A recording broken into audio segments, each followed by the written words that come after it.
எல்லாத்துக்கும் பார்த்தீங்கன்னா, ஒரு சொந்த தொழில் செய்யணும், சொந்த பிஸ்னஸ் செய்யணும்னு சொல்லி நெறைய கனவுகள் இருக்கும். அந்த 7ஆம் வீடு வந்து 2, 6, 10ஆம் வீட்டை தொடர்பு கொள்ளும்போது பார்த்தீங்கன்னா, அவங்க சொந்த தொழில்ல வின் பண்ணக்கூடிய இது இருக்குங்க.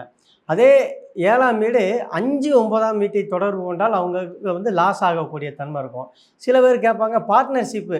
இப்போ 2 பேர் 5 பேர் சேர்ந்து ஆளுக்கு ரூ. 5,00,000 போட்டு ஒரு பிஸ்னஸ் செய்வோம் அப்படிலாம் கேட்பாங்க. அவங்க ஜாதகத்தில பார்த்தீங்கன்னா 7ஆம் வீடு வந்து 6, 8, 12 தொடர்பு கொண்டாங்கன்னா, அவங்க பார்த்தீங்கன்னா பிஸ்னஸ் செஞ்சுருவாங்க. செஞ்சுட்டு பார்த்தீங்கன்னா, பெரிய அளவுக்கு கடன் ஆகக்கூடிய தன்மையில இருக்கும். அந்த மாரிலாம் செய்யாம, உங்க ஜாதகத்தில 7ஆம் வீடு எப்படி இருக்கு? நடப்பு திசா புத்திகள் எப்படி இருக்கு? 10ஆம் வீடு சப்போர்ட் பண்ணணும். ஏன்னா 10ஆம் வீடுன்னு சொல்றது நிர்வாகத்தன்மை.